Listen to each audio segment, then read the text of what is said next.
J'ai passé ma vie à courir le monde. J'ai vu la terre changer, les hommes écrire l'histoire. Je m'appelle Yann Arthus Bertrand, je suis photographe et cinéaste. J'ai vu des centaines de pays, mais il y en a un qui me touche en particulier, l'Algérie. Alors j'ai voulu raconter Alger la blanche, la Casbah, Alger qui change. Raconter 10 000 ans d'histoire qui ont forgé ce pays magnifique.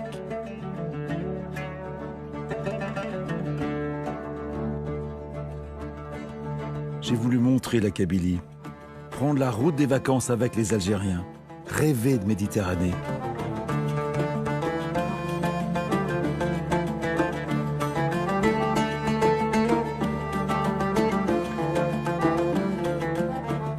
J'ai voulu raconter ces paysages somptueux, raconter la terre qu'on travaille, la douceur des plaines de la Mitidja et les courbes de l'Oranais.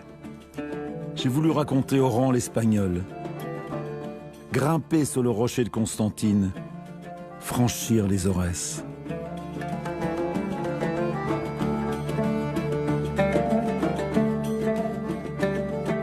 Enfin, j'ai voulu montrer l'immensité du Sahara, filmer pour la première fois un mirage. Voir la cité de Gardaïa, ce miracle.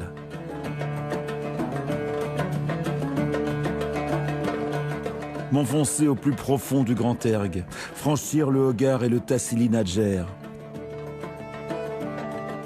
À la recherche d'une prodigieuse cité unique au monde. La cité de ses phares et ses 15 000 peintures rupestres.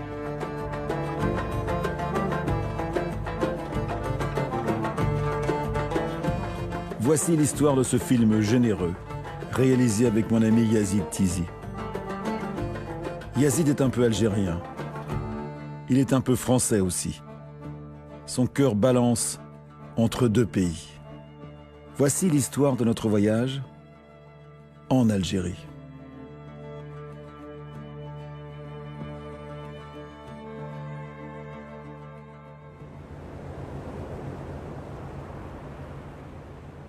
On peut aller à Alger en avion, comme dans n'importe quelle capitale du monde. Mais c'est par la mer que l'on rentre en Algérie.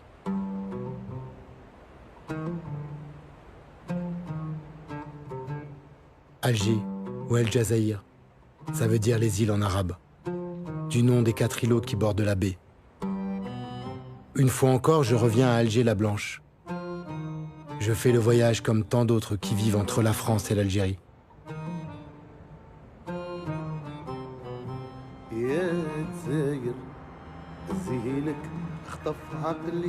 Depuis la mer, on saisit bien l'histoire de la ville. Alger est un mélange d'architecture haussmannienne, imposante, rigide, et de Casbah, désordonnée, arabo-berbère, un peu bohème.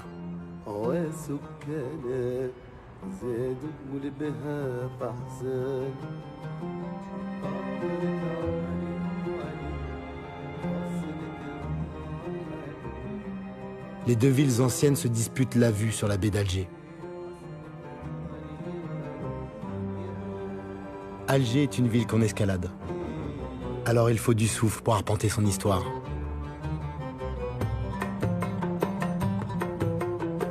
Un grand boulevard ceinture la ville. Les voûtes étagées ont été réalisées sous Napoléon III. L'empereur était contre la colonie française en Algérie, mais il a perdu la guerre de 70, et ce fut donc la colonie.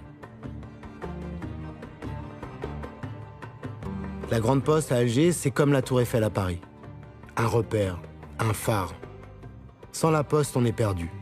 C'est un lien entre la diaspora et le pays. On transfère l'argent. 4 milliards d'euros rentrent en Algérie chaque année par les bureaux de poste. Et 7 milliards par les filières informelles. C'est-à-dire les poches de tout le monde. Toutes les générations veillent les unes sur les autres. La densité et l'étroitesse des rues favorisent aussi le climat familial. J'ai poussé la porte de la mosquée qu'on appelle Jamal Yehoud, la mosquée des Juifs. En fait, c'est une synagogue convertie en mosquée, mais le nom est resté. Elle est dans l'ancienne rue Randon. Maintenant, la rue s'appelle rue Amar Ali. en mémoire du militant FLN, Ali Lapointe. Et j'ai pris aussi la rue commerçante Larbi Ben Mehdi, du nom d'un des responsables du FLN durant la guerre d'Algérie. Mort en 57, suicidé par le renseignement français. Puis aussi Saïd Bakel, Ali Boumengel, Mohamed Sidoum, Ahmed Chaïb. J'ai un peu la sensation de visiter Alger escorté par l'armée des ombres. C'est troublant.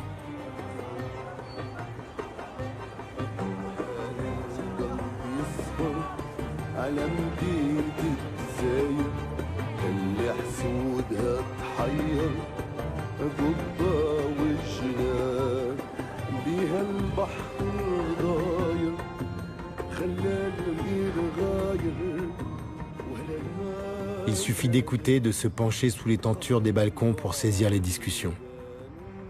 La vie d'en haut, de terrasse. Et puis il y a la Casbah, le cœur historique d'Alger. Ça sent l'ottoman, le turc du XVe siècle. On évoque le corsaire Barberousse, venu piller les navires, les grandes fêtes des sultans. En réalité, la Casbah est un musée en ruine. Ses maisons s'effondrent, les unes après les autres. Les ruelles sont étroites et farcies d'alcôves secrètes. Faute de place pour circuler, le ramassage des ordures est parfois assuré par des ânes, comme à l'époque ottomane.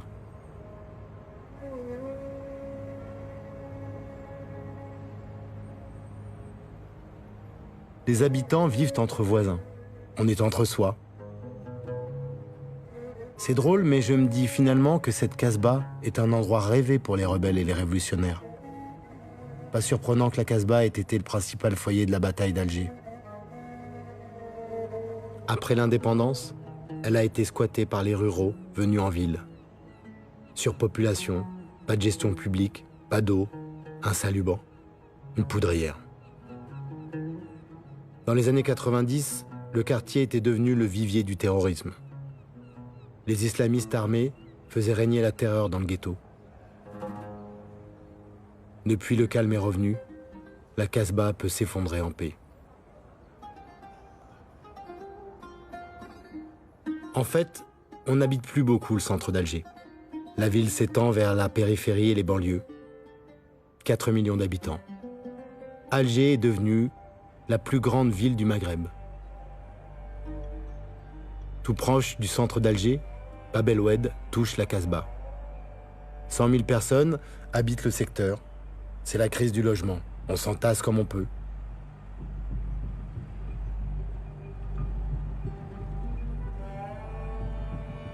Pendant la colonisation, ce quartier européen était déjà un quartier populaire, un quartier un peu sensible, prompt à la revendication.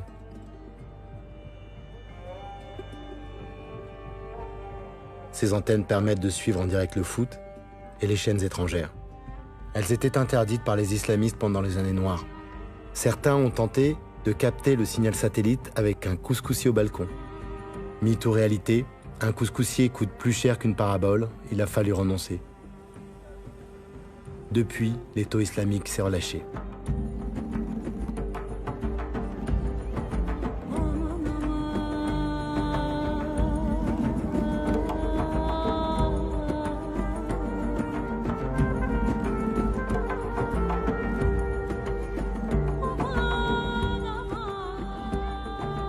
On compte dans tout le pays 8 millions d'enfants en âge d'aller à l'école.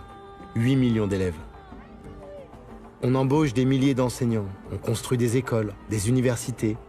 Filles et garçons accèdent pratiquement à égalité à l'éducation. Le taux d'alphabétisation en Algérie est le plus élevé du Maghreb. La population a 20 ans en moyenne. L'Université des sciences de Bab-el-Zouar accueille 35 000 étudiants. Cet établissement, comme toutes les universités d'Alger, fait partie d'un système éducatif qui fonctionne. C'est une gageure pour un pays qui déborde de jeunesse.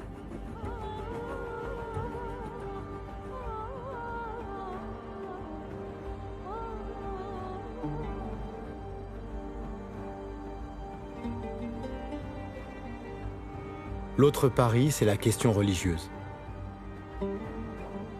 La basilique de Notre-Dame d'Afrique et son style byzantin rappellent combien on est en Méditerranée. On l'appelle affectueusement Madame l'Afrique. L'église abrite une Vierge noire.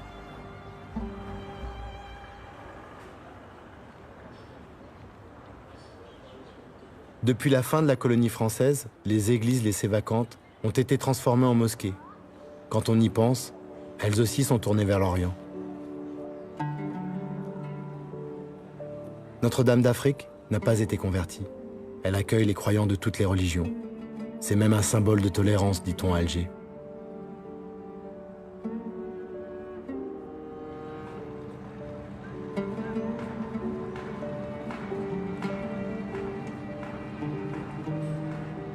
L'Algérie compte environ 17 000 mosquées. 2 000 supplémentaires sont en construction. La plus importante est dans le quartier de la Mohamedia, en face de la baie d'Alger.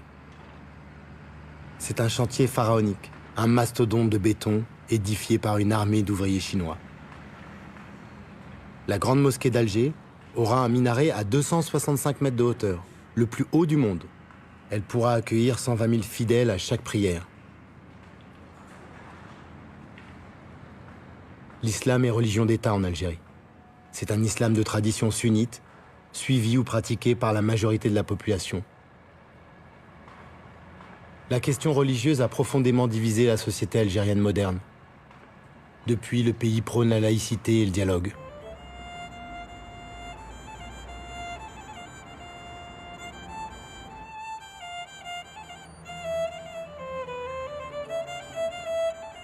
Au mémorial du martyr qui domine la ville, j'ai repensé aux noms sur les rues d'Alger.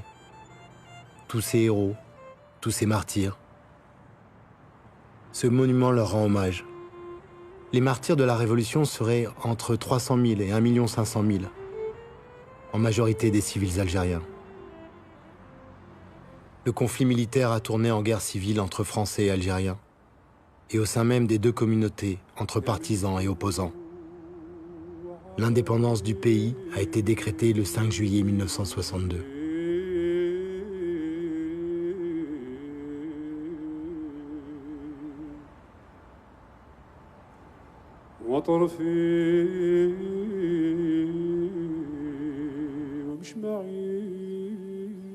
L'histoire de l'Algérie semble jalonnée d'occupation et de libération. Sur la côte, tout près d'Alger, le tombeau de la Chrétienne, mausolée royal de Mauritanie, témoignage de la présence des Numides, premier peuple installé sur les côtes. En contrebas, des ruines de Tipaza racontent les Romains, la chrétienté de Méditerranée et le pouvoir de Byzance.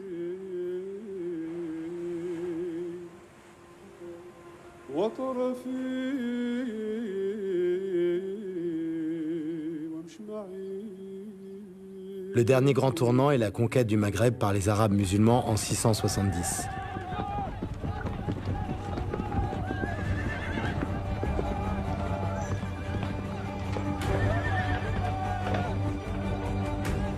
Les conquérants arabes étaient à cheval. Ce souvenir-là est encore vivant. Il sent la poudre noire et le crottin. On pratique encore dans toute l'Algérie l'art de la fantasia, ce jeu de chevaux issu de la tradition arabe où les cavaliers font une démonstration de force et de courage.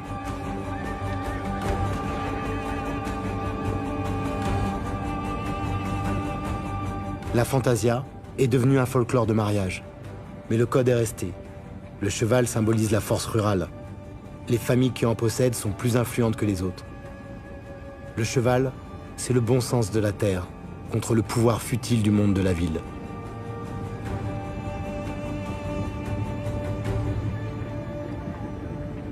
Ces fantasias ont inspiré les peintres orientalistes, comme d'ailleurs toute l'Algérie. Je me suis échappé d'Alger pour voir à quoi ressemble la terre d'Algérie.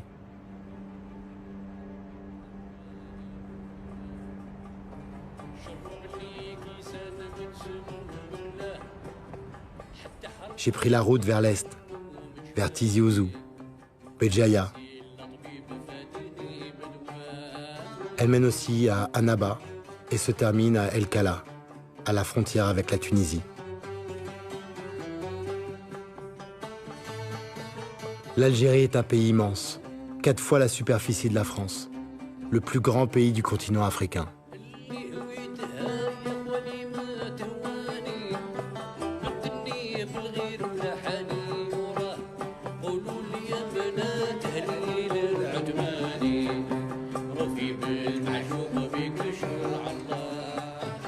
J'ai pris la corniche. C'est une route taillée à même le roc, une jolie route qui invite à flâner.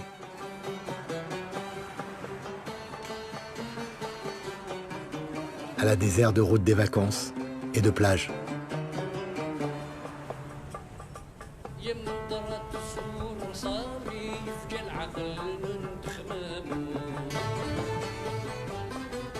La route passe même à proximité d'un incroyable phare centenaire. Le phare du Cap Carbon. Le plus haut du monde, semble-t-il. Amusant quand on sait que les marins se font rares en Algérie.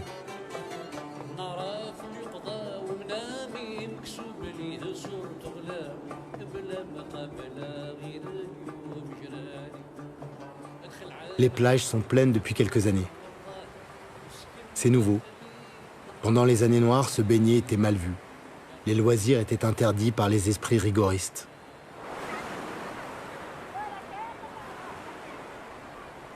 Comme pour les couscoussiers satellites, l'étau s'est desserré. Et on renoue avec la plage en famille.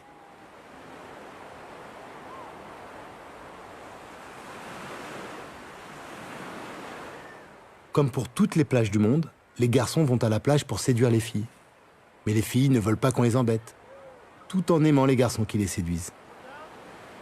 Bref, c'est comme un jeu. Les grands frères veillent, les parents surveillent, il faut garder un peu de tenue.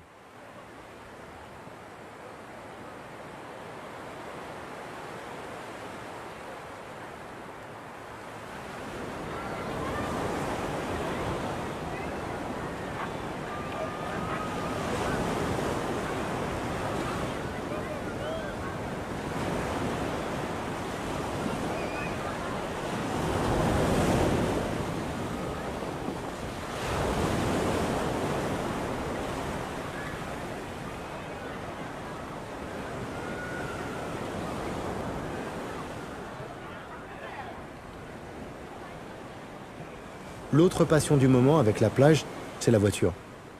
La voiture est utile. La voiture est aussi un autre chez-soi, à l'abri des regards. Neuf ou d'occasion, il s'en vend des centaines de milliers par an sur les marchés.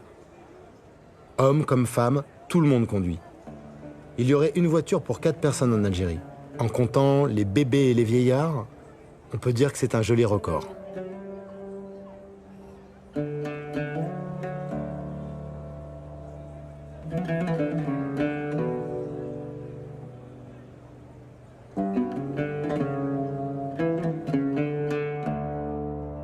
La route des vacances est aussi celle des ports de commerce. C'est la promesse de la mer, toujours. Pendant des années, l'Algérie a été privée de tant de produits. La consommation a triplé en 10 ans dans tout le pays. On importe de tout. Électroménager, meubles, produits de luxe, vêtements, denrées alimentaires et toutes ces voitures. Seuls les héros de la Révolution sont exonérés de taxes d'importation. Depuis, on ne compte plus le nombre de fantômes de moudjahidines qui ont acheté une voiture.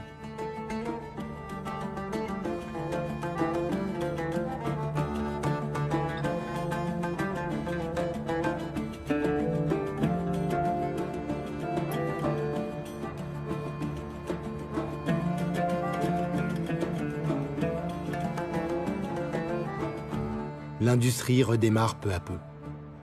Avec le fer des mines de Hunza et le gaz de Hassim et Saoud, on produit de l'acier en Algérie dans les hauts fourneaux de El Jar, tout proche de la frontière tunisienne. L'immense aciérie a presque 100 ans. Elle a besoin d'une remise à niveau, et en attendant mieux, le site peine à sortir assez pour la construction métallique du pays. Des ronds à béton, des fils pour machines. Cette usine pourrait faire à terme la fortune de la région d'Annaba.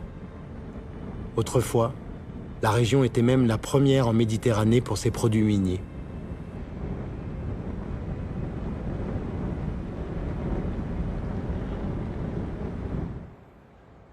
Annaba a des airs de métropole littorale, à la fois désuète et attachante.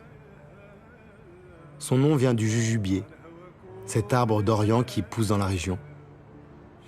Mais plus que de jujubier, Annaba a surtout le visage d'une ville prospère, d'architecture très française, héritage d'une ville industrielle connue pour ses ateliers de charpente métallique.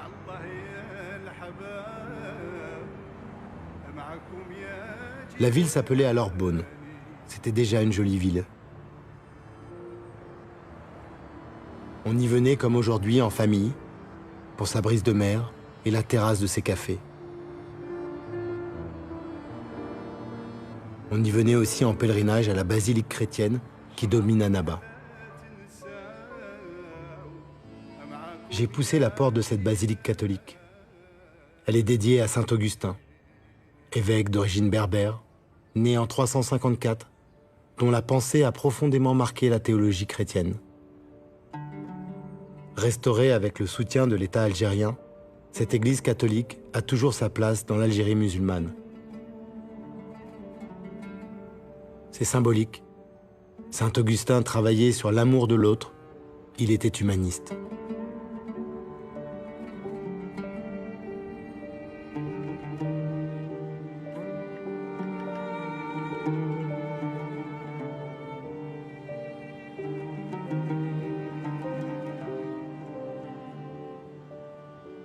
J'ai poussé jusqu'au port de pêche d'El Kala. C'est une madrague, un joli quai avec une église oubliée et 2 clochers tendus vers le ciel. On venait y prier avant de prendre la mer.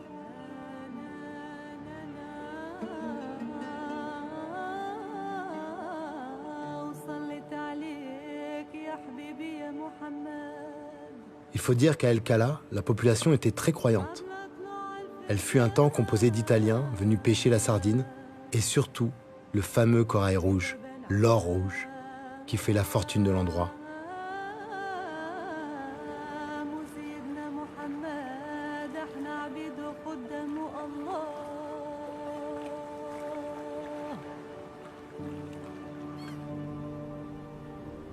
Le petit cimetière sur la colline sent encore un peu l'Italie. Il regarde la mer.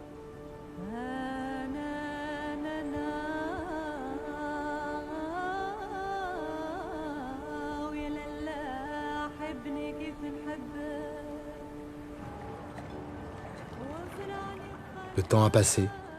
La Méditerranée a changé elle aussi.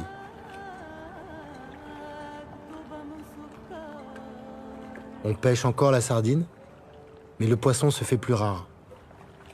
Sur les quais, j'entends les patrons de pêche élever la voix pour demander la protection du récif. Les corailleurs ont épuisé le corail. Et avec lui, la faune marine, les bancs entiers de poissons qui se nourrissaient dedans.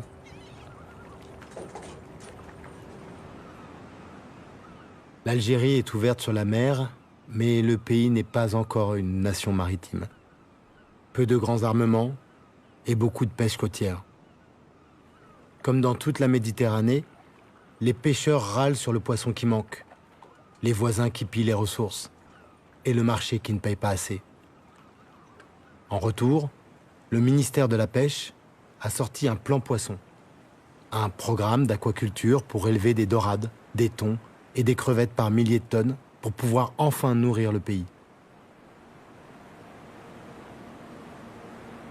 Nourrir le pays. C'est sans doute ce qui me frappe le plus dans ce plan. En réalité, l'Algérie n'est pas autosuffisante. On importe de quoi se nourrir en quantité considérable. Comment la terre d'Algérie ne produit-elle pas encore assez pour nourrir ses enfants? Je suis parti voir à quoi ressemblait cette terre.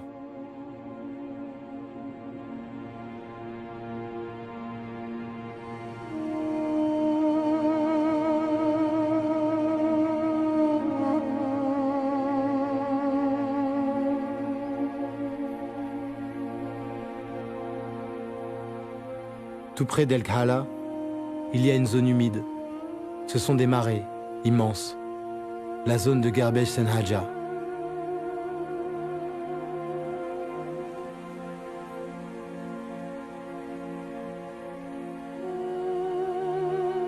Cette zone est vitale pour la région. L'eau est précieuse et avec elle toute la vie qu'elle porte.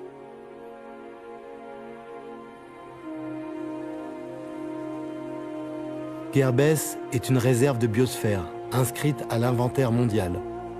Elle abrite le milieu vivant le plus productif du pays, contient des espèces innombrables de plantes et d'animaux. La richesse des terres agricoles de la région d'Annaba vient de cette zone humide. On produit ici des haricots verts, du maraîchage. Tout est fait à la main. Près de 11 millions d'Algériens vivent de l'agriculture. Un tiers de la population.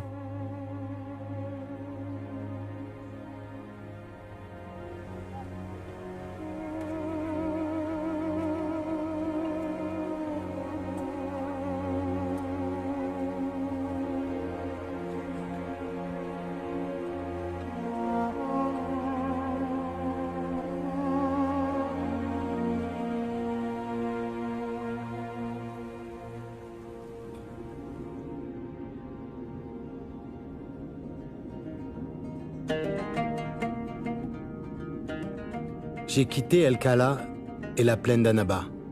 Je pars à la découverte de cette plaine agricole qu'on appelle le Tell et qui court jusqu'à Oran, de l'autre côté du pays.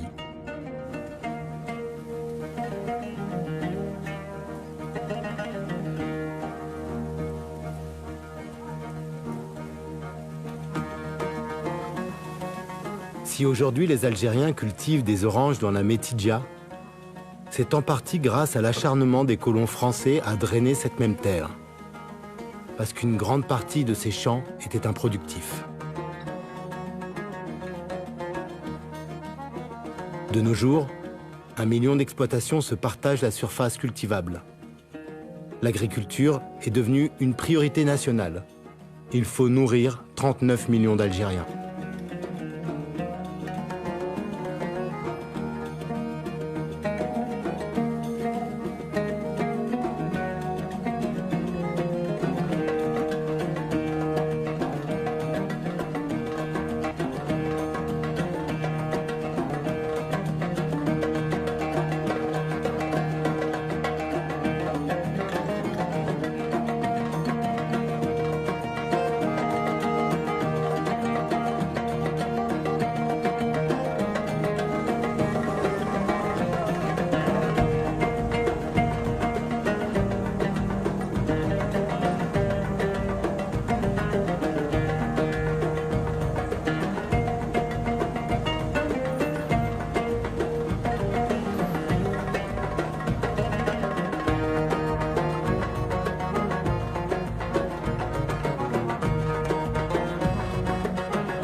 Aujourd'hui, l'Algérie est le plus grand importateur mondial de blé par habitant.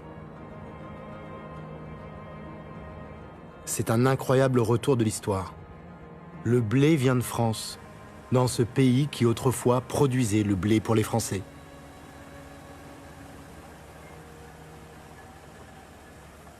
Mais les temps ont changé aussi. La population à nourrir a quadruplé. Grâce à l'argent du pétrole, l'Algérie échappe aux révoltes du pain qui menacent la Méditerranée. Mais pour combien de temps ?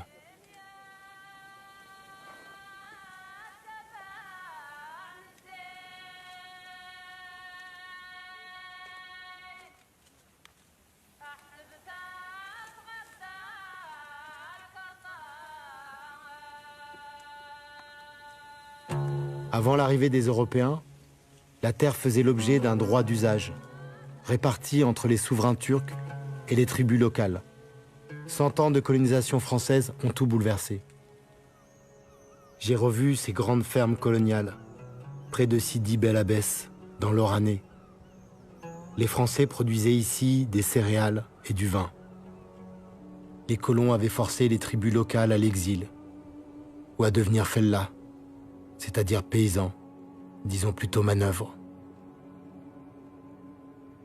L'Oranais, la Mitidja, se sont révoltés. La terre a fait germer la rancœur. Les fellahs sont devenus fellagas, c'est-à-dire combattants.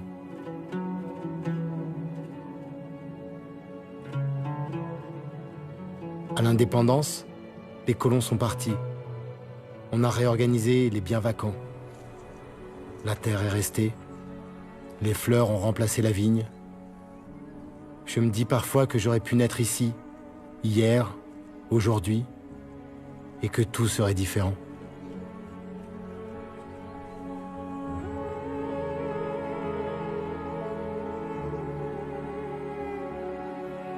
Dans la plaine de l'Oranais, certaines fermes semblent vacantes.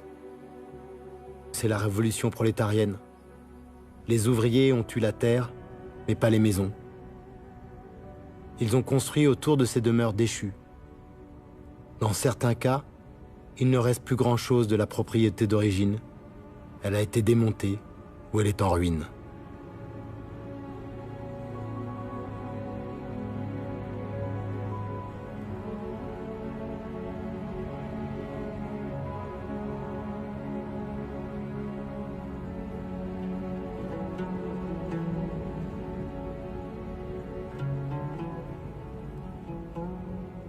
J'ai pris un peu de cette terre pour me souvenir de tous ceux qui l'ont travaillé, de ces fellahs, de ces nomades et aussi de ces pieds noirs, nés ici, sans pouvoir être algériens, devenus étrangers en France et qui portent une histoire plus difficile que ce qu'on a pu entendre des deux côtés.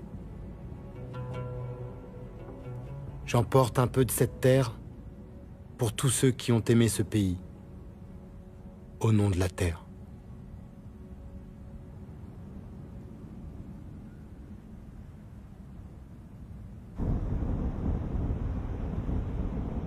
Depuis les années 70, le pétrole est roi en Algérie. Arzeu, dans la région d'Oran, est la 3e raffinerie du pays. On traite le brut de Arsim et Saoud en provenance du cœur du désert.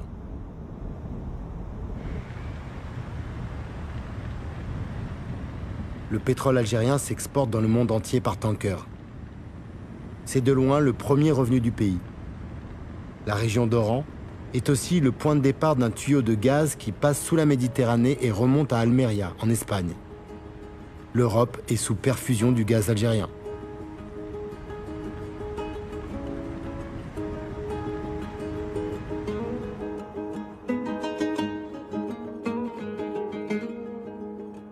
C'est un amusant retour de l'histoire. La ville d'Oran est depuis ses premiers jours la plus espagnole des villes d'Algérie. Il suffisait d'une nuit à la voile pour traverser d'Almeria à Oran. Des marins andalous venus de la rive espagnole ont pris possession de cette baie. C'était en 902. Ils ont fondé Oran. En 1502, les mêmes Espagnols ont bâti le fort et le quartier de Santa Cruz. D'autres voyages ont suivi et finalement, Oran est devenu métis espagnol. Aujourd'hui, c'est la capitale du rail. On chante et on écoute ses complaintes populaires. Certaines sont devenues des succès planétaires.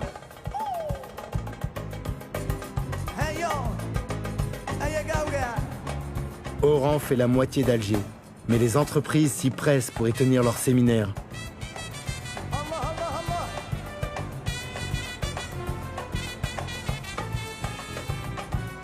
C'est pas New York non plus, mais il y a du futur dans cette ville.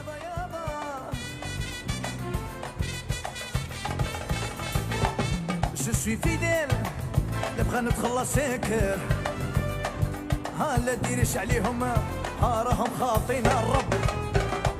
Je suis fidèle, نبغى نتخلص ساكر ها لا ديرش عليهم ها كانوا غايرين. راني معلقة ماني متزوج ماني مطلق وياه ها كل يوم شالقة متموش تطلع كورنيش هيا allez. Oran a la réputation un peu sulfureuse. C'est la ville de la fête, on y parle fort, de manière un peu outrancière. Les nuits sont plus courtes.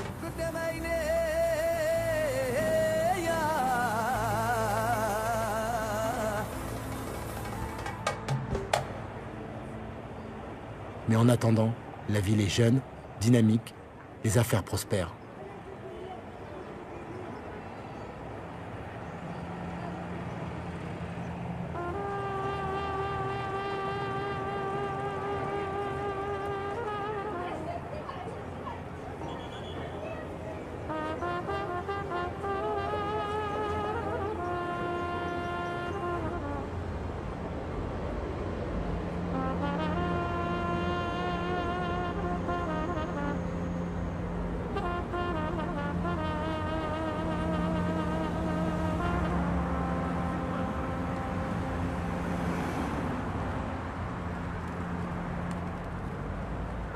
Héritage des Espagnols, il reste l'arène des corridas en plein centre-ville. Elle a servi un temps à sacrifier les moutons pour l'Aïd. Allah ya Allah, ya Habib Allah, Allah ya Allah, ya Rasoul Allah, sallu ala al-Nabi, Ashabu Ashraq, Muhammadan ya al-Munawwar, ya Zin al-Bashraq. La ville à l'époque était la plus peuplée en européen.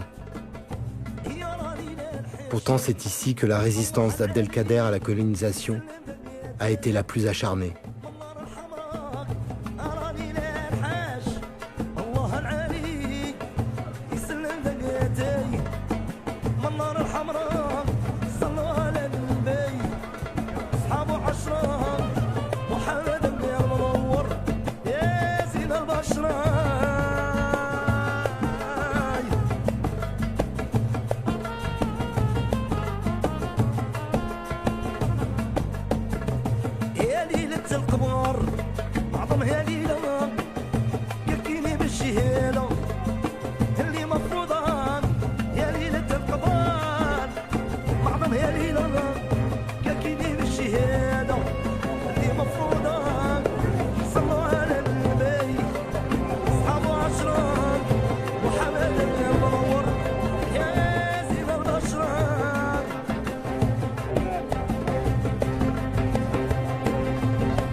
Les noms des rues ont changé. Comme à Alger, je voyage avec les héros de la Révolution. La cathédrale du Sacré-Cœur d'Oran, de style romano-byzantin, a été transformée en bibliothèque. Aujourd'hui, la population pied-noir regarde Oran avec nostalgie. Revoir la maison, le quartier, ressentir les odeurs, se souvenir de tous les noms des rues, se rappeler les prénoms de leurs camarades. Et un programme entre la France et l'Algérie permet à des milliers d'entre eux de revenir ouvrir la porte de l'histoire, de leur histoire. L'ancienne place historique d'Oran semble aujourd'hui bien modeste. Reste son opéra et les façades de ses immeubles. Le vrai cœur des villes, finalement, pourrait bien être dans les stades de foot.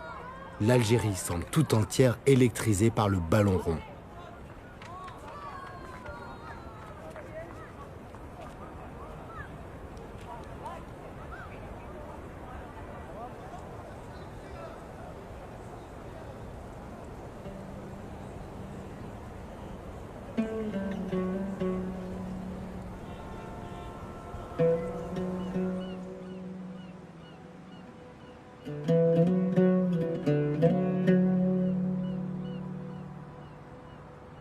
J'ai poussé jusqu'au village balnéaire de Razaouet et Benissaf.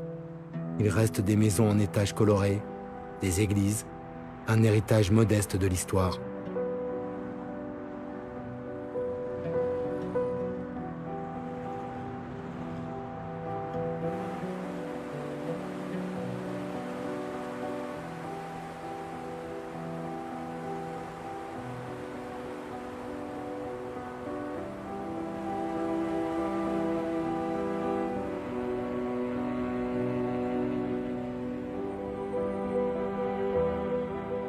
Les halles commerçantes au centre des villes sont encore utilisées. La roue tourne.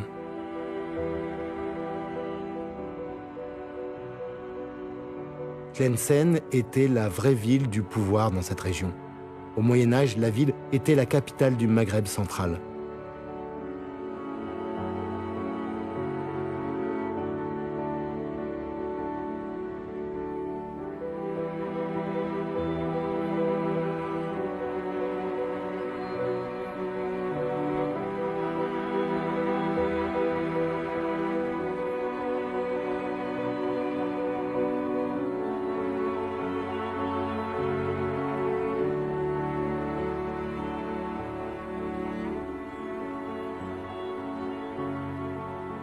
Ibn Khaldoun, l'historien arabe, raconte cette mosquée de la Mansoura, construite à partir de 1303 et jamais achevée. C'est une mosquée maghrébine construite autour d'une cour centrale qui révèle ses influences arabo-andalouses. L'époque d'Al-Andalouse.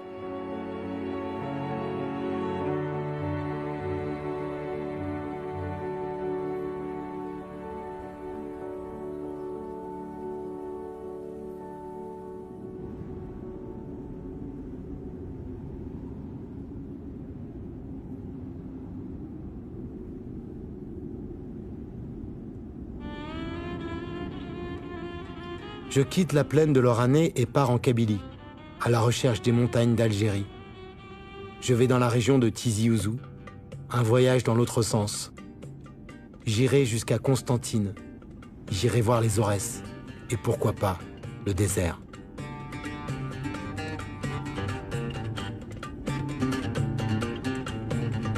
La Kabylie. J'entre dans le massif du Djurdjura.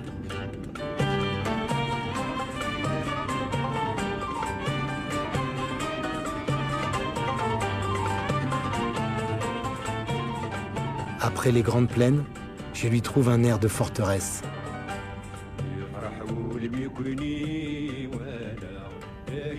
Il faut dire que la région est rentrée dans l'histoire pour avoir abrité une importante réunion du FLN, le fameux congrès de la Soumane, en 1956. Dans ce maquis d'oliviers et de figuiers, les indépendantistes algériens se sont fait la promesse de rendre la terre au peuple. Sans doute l'air des montagnes qui ouvre les esprits et les rend plus critiques.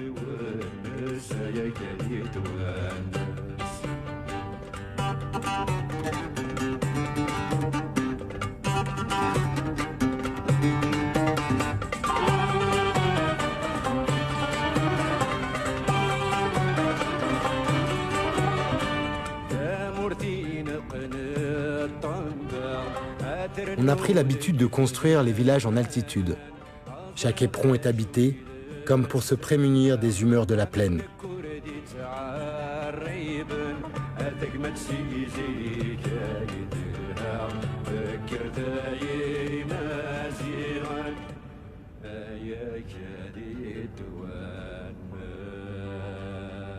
Les maisons n'ont pas beaucoup de fenêtres. Il fait même froid en hiver.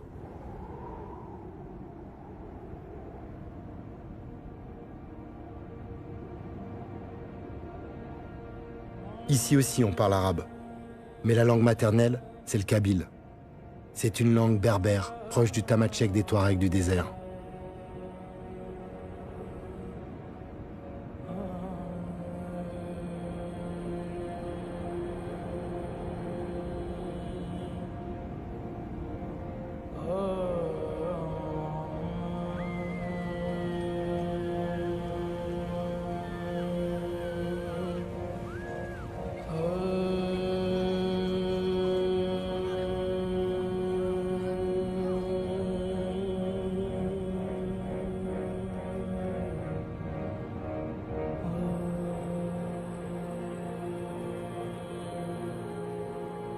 Plus au sud, sur les hauts plateaux d'Algérie, je suis tombé sur un site incroyable, un site romain, Djamila. Cette ville muette me raconte l'importance pour les Romains de contrôler ces montagnes. À l'époque, les Kabyles faisaient partie des peuples numides. Les Romains les appelaient des barbarus, des barbares, terme qui a donné naissance aux Berbères. Cette somptueuse ville romaine remonte au règne de l'empereur Nerva, au tout début de notre ère. Une ville de montagne sur un éperon rocheux à 900 mètres d'altitude, entre deux oueds.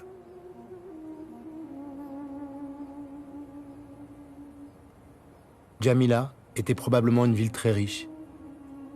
Elle est inscrite au patrimoine de l'humanité. Cette cité abandonnée me rappelle à sa manière que les Romains ne sont jamais venus à bout des barbares. Rome est partie, les Berbères sont restés. Plus au sud, au creux du relief, on entre dans Timgad. C'était une ville de garnison romaine, fondée en l'an 100 de notre ère par Trajan, probablement pour servir de campement à la 3e légion d'Auguste Timgad. Chaque édifice évoque la puissance de Rome. L'arc de Trajan, la porte est et la porte ouest de Marc Aurèle.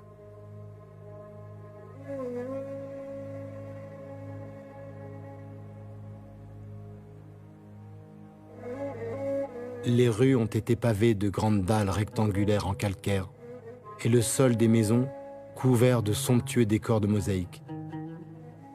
Timgad fut détruite à la fin du 5e siècle par les montagnards de l'Aurès et ses pierres démontées pour servir aux constructions de la région. Même détruit, ce site au cœur de l'Algérie reste unique au monde. Bien plus encore, Timgad est une leçon d'urbanisme à ciel ouvert. Timgad raconte l'incroyable savoir-faire qui a donné naissance aux villes modernes.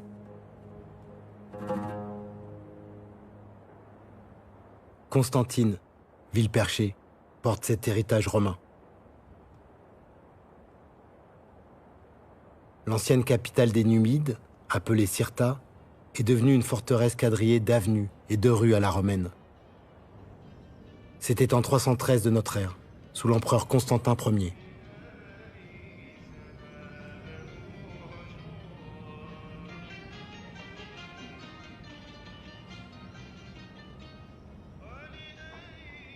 Constantine est accroché à son rocher.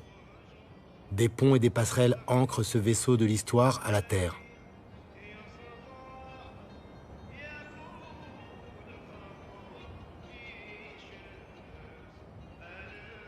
C'est la ville des ponts suspendus, la ville du vieux rocher. Constantine est un joyau à part en Algérie. Ville de culture, c'est aussi la ville des oulémas, les théologiens qui étudient le Coran et la tradition prophétique.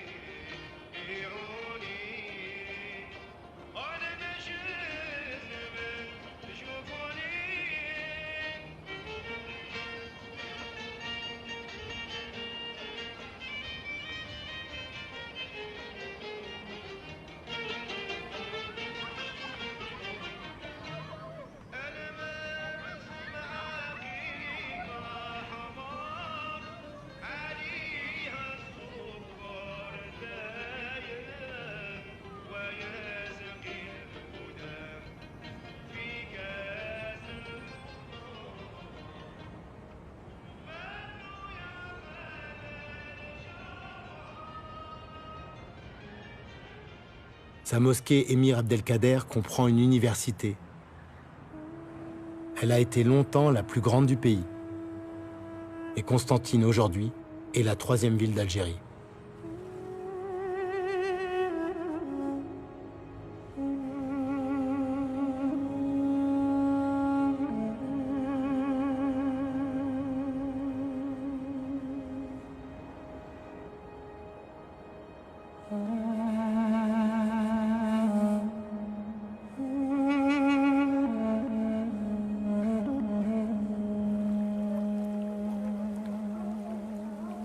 Tout proche de Constantine, on vient en villégiature à Hammam Mescoutine. Mescoutine est une source thermale aux eaux très chaudes, chargée de carbonate qui se dépose en cascades pétrifiées.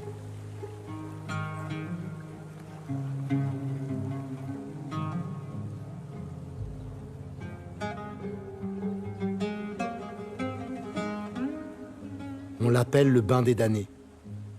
Cette eau soigne les maladies de peau et de poumons depuis des siècles.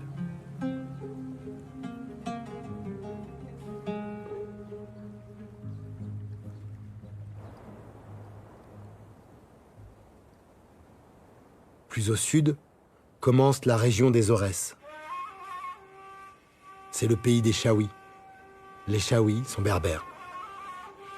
Comme les Kabyles, les Chaouis ont le caractère bien trempé.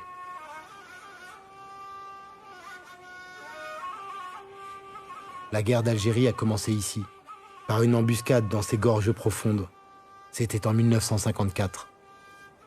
Attentats, coups de main, engagement, le Roufi est un dédale parfait pour la guérilla. Les Romains, puis les Arabes en leur temps, se sont heurtés aux Chaouis. Ces derniers, pour se protéger des invasions, aménageaient leurs maisons en troglodytes au cœur de ces crevasses.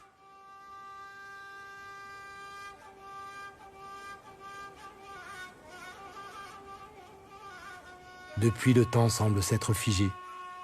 Les Chaouis sont devenus tailleurs et polisseurs de pierre.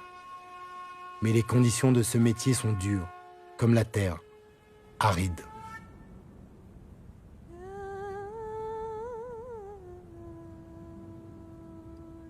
Ce peuple berbère, nomade, et cette terre brûlée me racontent le Sahara tout proche.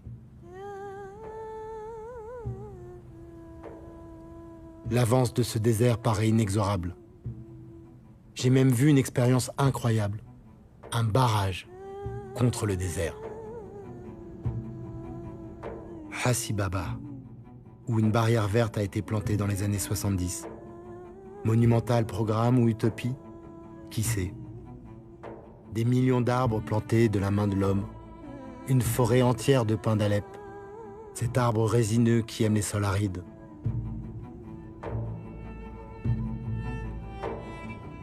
La voie verte était censée encercler le Sahara. Mais ce rêve est hanté. Hanté par les chenilles processionnaires qui raffolent du pain.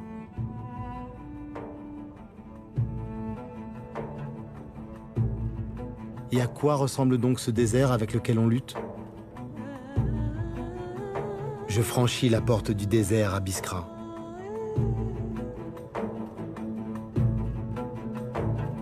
C'est littéralement une entaille dans un rempart. La muraille des monts du Mzab.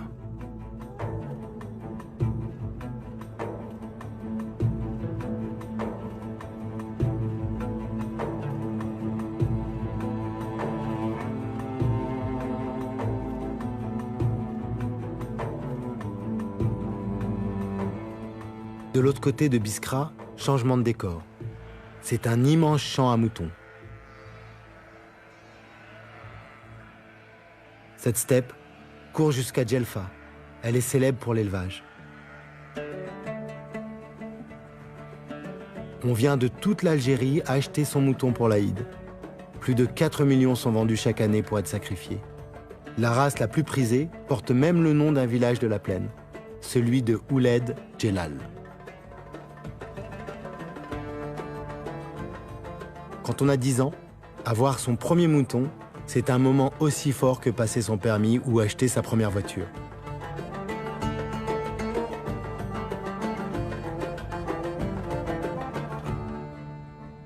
Autrefois, la région était couverte d'alpha, mais l'élevage épuise cette steppe.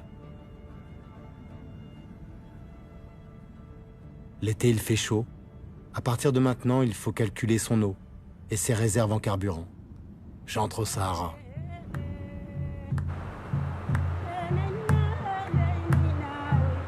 Devant moi commence le plus vaste désert chaud au monde. Il couvre la superficie de l'Australie tout entière. Sur ma route, El Oued, Gardaya, El Menea, Timimoun, Taman Rasset, Janet. 1600 km à travers le désert. La transsaharienne est un fil d'Ariane qu'il ne faut pas lâcher. Si l'on quitte la route, on se perd.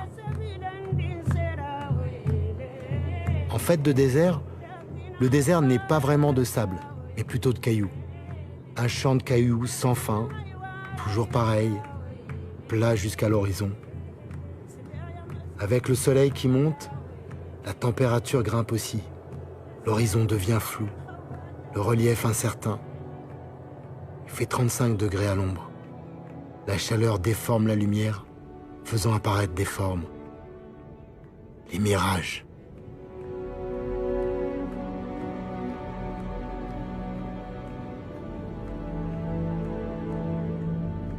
Ce sont des pièges mortels pour le voyageur égaré.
En touchant l'oasis d'El Oued, ma première escale dans le désert, j'ai vu un rêve prodigieux, celui de mettre en culture le désert. On y fait pousser la pomme de terre. Il faut juste de l'eau.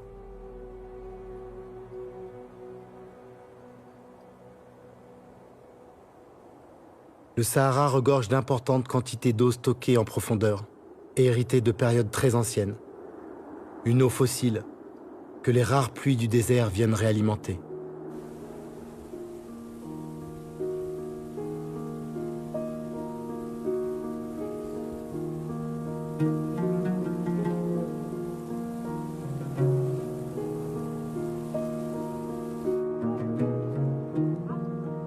On mène ici une bataille perdue contre le sable. L'agriculture d'El Oued est un mirage des temps modernes. À mesure que l'on pompe l'eau, elle devient trop salée. Il faut constamment déplacer les champs.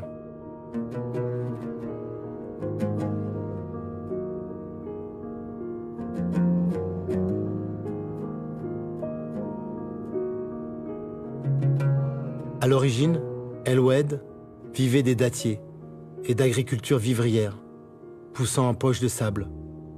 Mais 1 million de palmiers sont déjà morts, asphyxiés. Pire encore, par endroits, l'eau est même polluée par les rejets humains. Il faut dire que El Oued est devenue une grande ville. La cité aux 1000 coupoles abrite désormais plus de 100 000 personnes, sans compter l'activité touristique.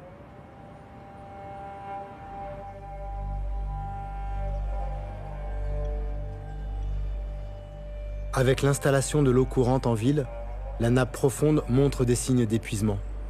El Oued, ville nouvelle, confronte ses habitants à la réalité du Grand Sud.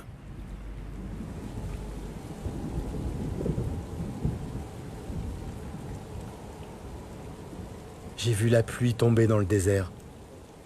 Les dunes se parent de couleurs étranges. Les gouttes se glissent dans le sable. L'eau est donc bien là.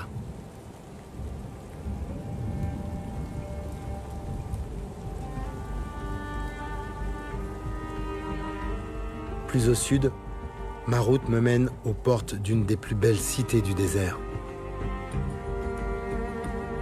Gardaïa, citadelle du XIe siècle, aux portes du grand ergue saharien.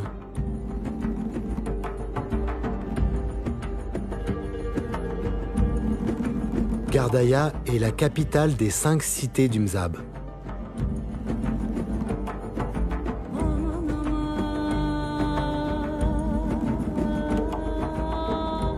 Selon la légende, elle doit son nom à Daya, une jeune fille de grande beauté abandonnée dans une grotte. Gardaïa veut dire « grotte de Daya ».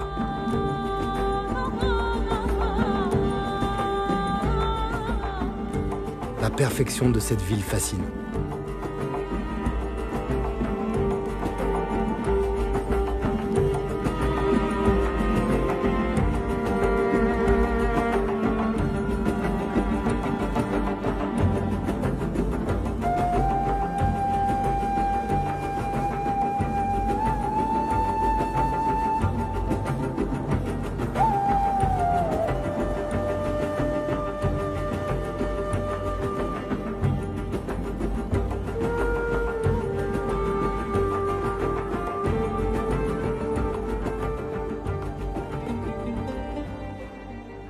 Les Mozabites sont à l'origine des commerçants, dépositaires d'un islam rigoriste, très codifié. Autrefois, les jeunes filles et les garçons ne fréquentaient pas l'école publique avant l'âge de 6 ans, mais recevaient leur éducation dans une école de la communauté. Désormais, l'école est devenue publique et obligatoire pour tous, même au cœur du désert. D'une extraordinaire unité, la ville surplombe une palmeraie centenaire qui fournit fruits, légumes et fraîcheur pendant les grandes chaleurs. C'est un îlot de vie au milieu du grand ergue saharien. Le secret de Gardaïa, c'est celui de l'eau. Il a plus de 1000 ans. Il a mené à un extraordinaire savoir-faire en irrigation. Chaque oasis dispose d'un réseau de canaux alimentés par des puits ou par des canaux souterrains, les Fogaras.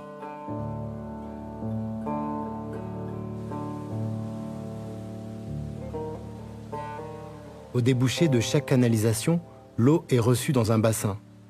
Son débit est soigneusement mesuré avant qu'elle ne reparte pour être redistribuée entre les jardins.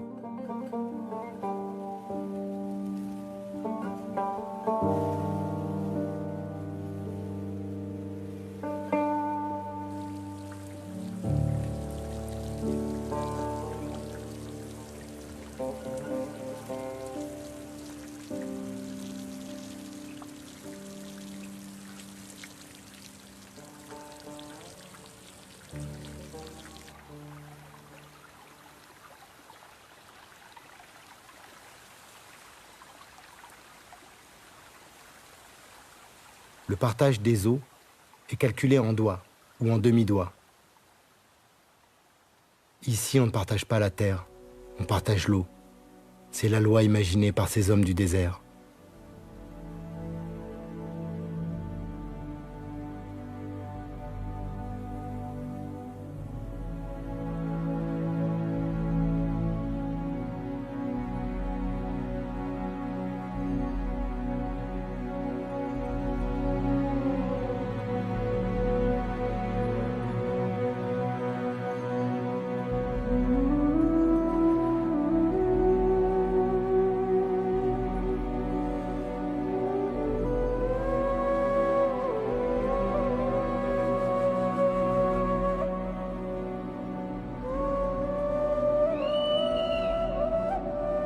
Vivre ici est un pari pour les hommes, pour les bêtes. Tous se sont adaptés à l'environnement. Beaucoup d'espèces attendent la nuit pour sortir ou éviter les prédateurs. Mais pour ceux qui n'ont pas le choix, il faut un incroyable don pour survivre.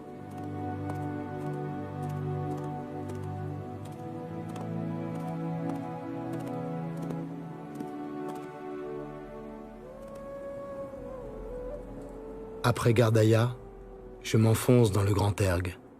C'est une région de dunes, grande comme un tiers de la France. Le Grand Erg se déplace constamment sous l'effet du vent qui souffle le sable. Cette barrière est difficile à franchir pour les hommes du désert. Les caravanes doivent faire la liaison entre les rares points d'eau. Le Grand Erg a dessiné les routes des hommes et l'emplacement des oasis. Après Gardaïa, on doit atteindre à tout prix El Ménéa, puis Timimoun.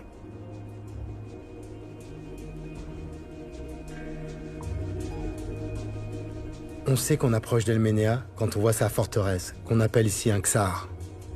El Ménéa, l'oasis aux 100 000 palmiers. Le Ksar vient des Berbères. Il protégeait les habitants contre les razzias des pillards.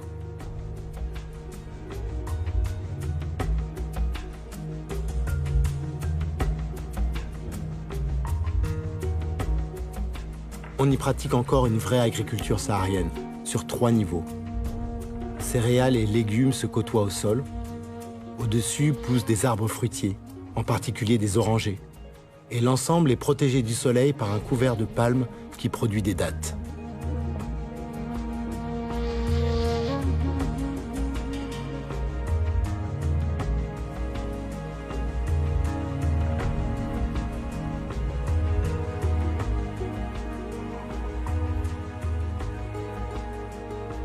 El Ménéa est une très belle oasis. Mais le plus incroyable est à la sortie de la ville. Un lac.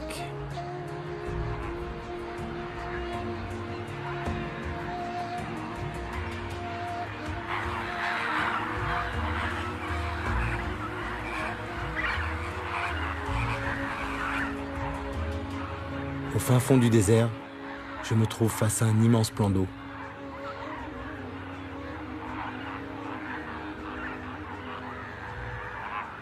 Son eau n'est pas potable, elle est trop salée. On ne peut même pas s'y baigner.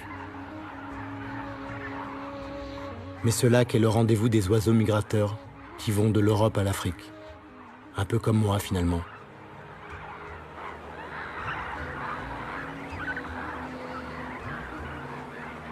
Depuis la nuit des temps, flamants roses et cigognes font escale dans cette zone humide, au cœur du désert. Ils en connaissent l'emplacement. Leur vie en dépend.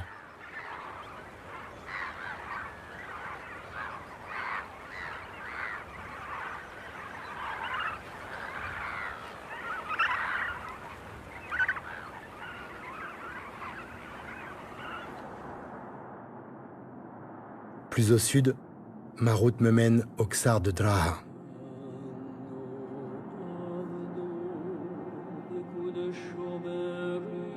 Il y avait sans doute une palmeraie bien avant. Ces murailles sont de pierre. Elles ont résisté à l'érosion des vents de sable.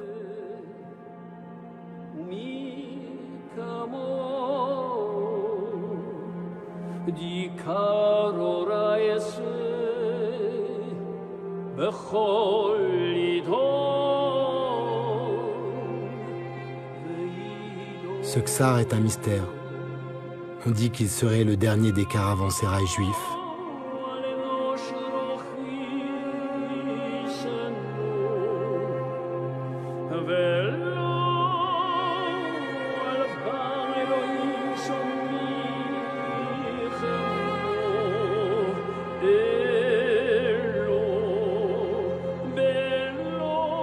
C'était il y a plus de 1000 ans, quand le désert était sillonné de nomades sémites.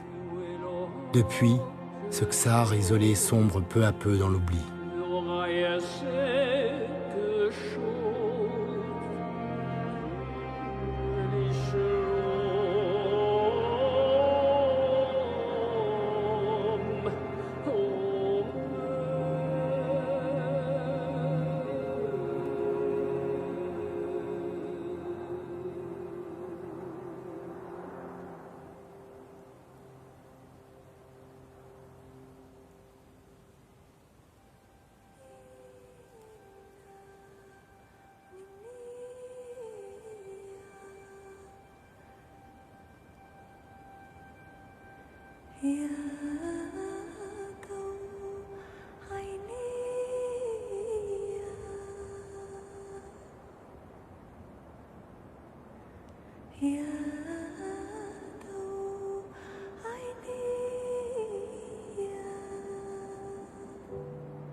Tout est là dans ce désert. Tout est enfoui dans le sable. Vers Timimoun, au milieu de nulle part, on croit le désert stérile. Mais quand on sait où chercher, on y trouve même des truffes. Ces champignons du désert sont un cadeau de la petite pluie d'automne.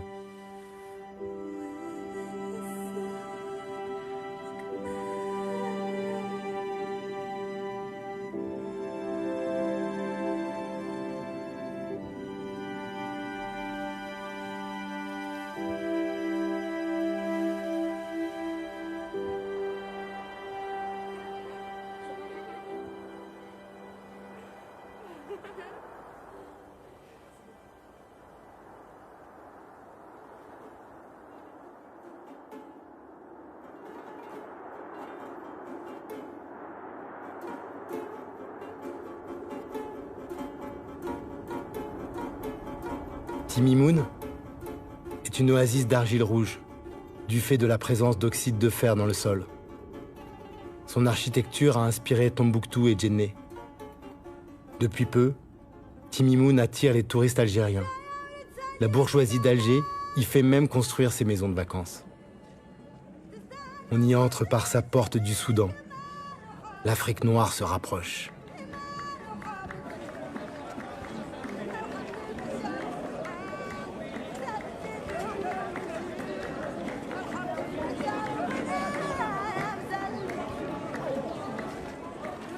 Timimoun est une croisée des routes. C'est donc un marché. On y tissait, dit-on, les plus belles teintures du Sahara. Aujourd'hui, mondialisation oblige, c'est plutôt de Chine que viennent les étoffes. Le temps l'emporte sur l'histoire, comme le sable dans le Grand Ergue.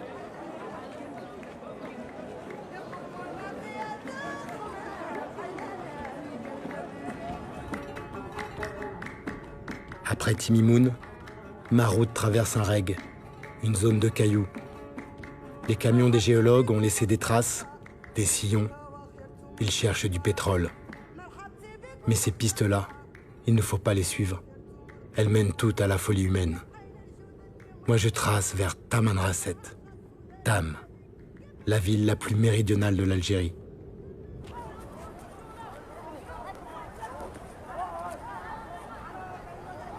Tam commence par un mirage de foot sur pelouse synthétique.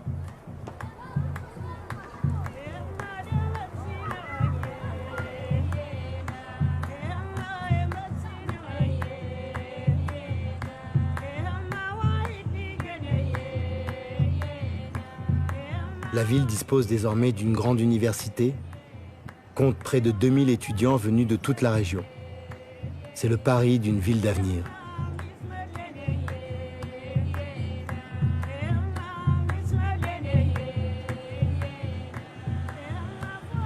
Tamanrasset change, mais elle reste cette ville d'altitude, au cœur du désert, où il fait froid l'hiver et chaud l'été.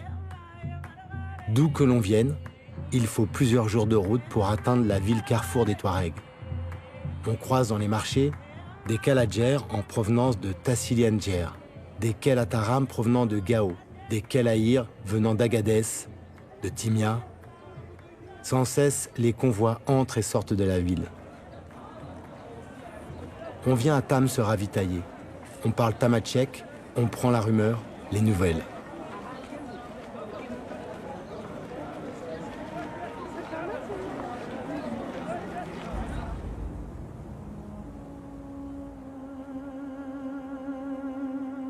Je quitte Tamanrasset pour le Hogar et le Tassili-Nadjer à la recherche de la cité perdue de Séphar.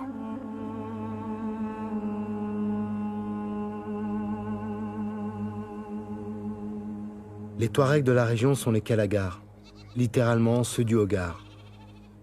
Beaucoup de familles ont abandonné le nomadisme et se sont installées en bordure de Tamanrasset. Les Touaregs sont des éleveurs, parfois des marchands. La possession est une notion secondaire. On n'a rien, ou presque rien. Quelques terres, des chèvres, des dromadaires. C'est une société matriarcale. Les femmes ont la propriété de la tente et des rares meubles. Chaque brindille de bois est soigneusement gardée pour faire la cuisine à même le sable du désert.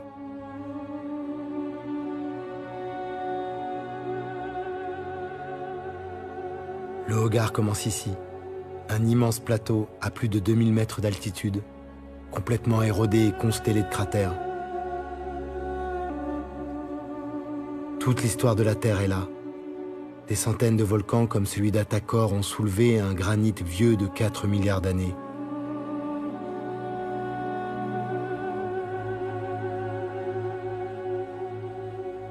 Le socle de la Terre a été pulvérisé en falaises, pics et aplomb rocheux. Pas un son, pas un bruit ne semble vouloir perturber les lieux.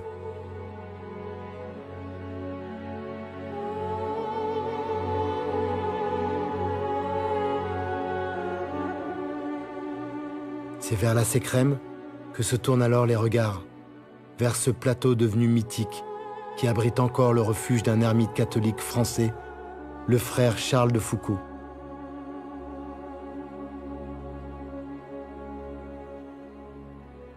Celui qui fut tour à tour militaire, explorateur puis religieux, défendait la cause des laïcs, des femmes, la place de l'islam, l'éducation pour tous et la lutte contre l'esclavagisme. Il vivait avec les Berbères et consacra l'essentiel de ses travaux à la culture touareg établissant le premier dictionnaire de Tamatchek. Charles Eugène de Foucault de Pontbriand est mort dans ces montagnes en 1916. Au dernier de ses jours, le prêtre s'émerveillait toujours autant de ce qu'il voyait depuis le seuil de son refuge. Le Sahara lui avait offert un aperçu de la création.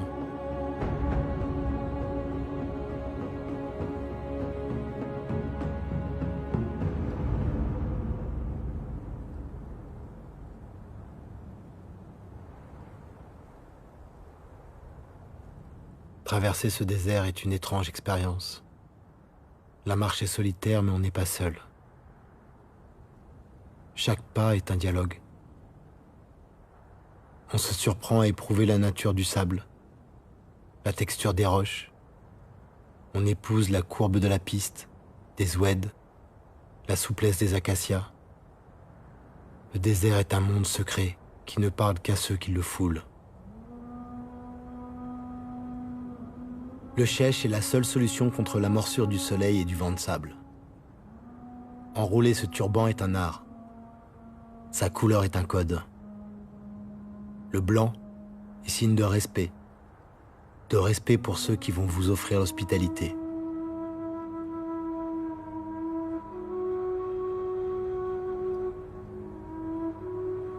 Ce que l'on sait, c'est que l'on boira 3 thés verts à la menthe et que l'on racontera la rumeur de la piste. Le premier de ces thés sera amer comme la mort, le second doux comme la vie et le dernier sucré comme l'amour.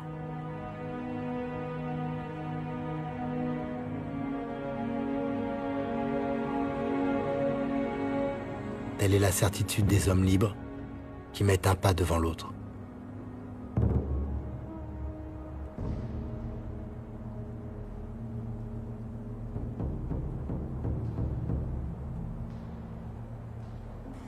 Mes pas m'ont conduit dans le Tassili Nadjer, un plateau de grès à plus de 1000 mètres d'altitude, entièrement sculpté, tailladé. Pendant des millions d'années, son sol a été raviné par les eaux. Puis, avec la sécheresse, ce fut au tour du vent d'user et de polir ses roches.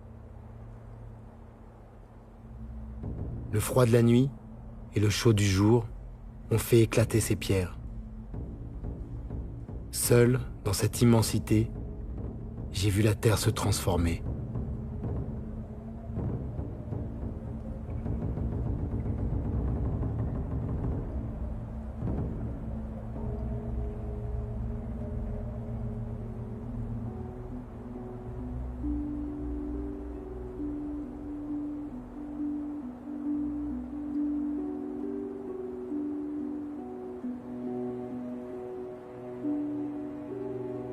J'ai bu l'eau des Gueltas, pris soin de ne pas boire en même temps que les chèvres. Je voulais goûter cette vie si loin d'Alger, dans ce pays si grand qu'il semble un continent. En fait de chèvres, on croise de rares mouflons tant le relief est escarpé. À l'aube et au crépuscule, cet animal cherche l'eau et des plantes pour se nourrir. C'est près des Gueltas, ces réservoirs d'eau naturelle dans la roche, qu'il risque le plus d'être victime d'un homme. L'espèce est menacée et vit réfugiée dans ces régions.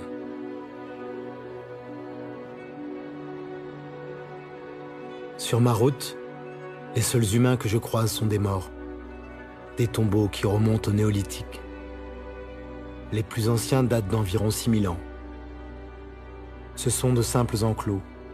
Au centre, un tumulus contient une chambre funéraire. Seuls les hommes y sont enterrés, couchés sur le côté, la tête vers l'Orient.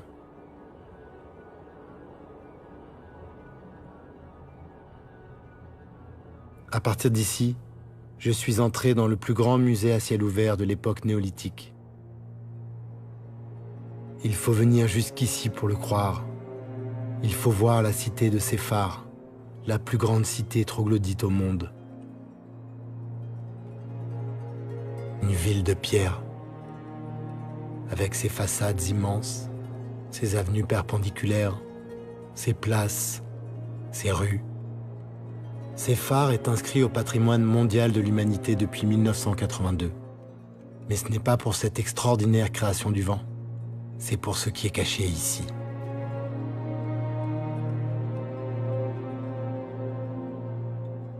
15 000 dessins et peintures rupestres ornent les murs de cette monumentale cité naturelle. Sephar du Tahsin Nadjer est un des plus vastes ensembles d'art rupestre préhistorique au monde.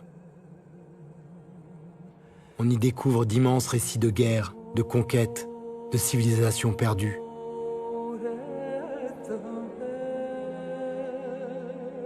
On découvre aussi combien ce désert n'a pas toujours été aride. C'était une savane, un monde peuplé de girafes, de buffles ou de rhinocéros. 15 000 œuvres qui racontent 6 000 ans de changement du climat, de migration de la faune et d'évolution de la vie humaine aux confins du Sahara, comme un grand livre du désert.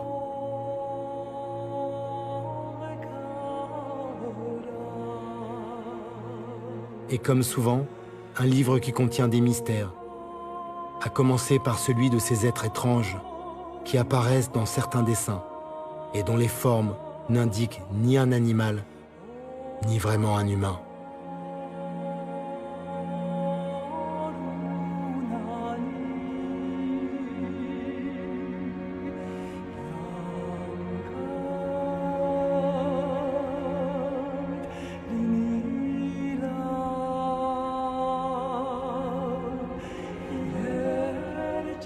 Rares sont les voyageurs qui s'aventurent au-delà de la cité de Sephar.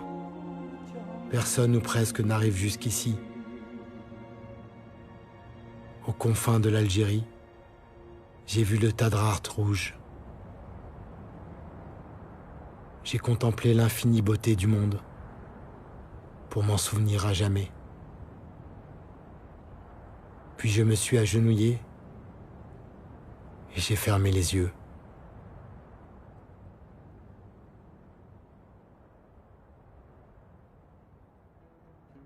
Quand j'ai rouvert les yeux, j'ai vu tout un peuple qui m'avait accueilli.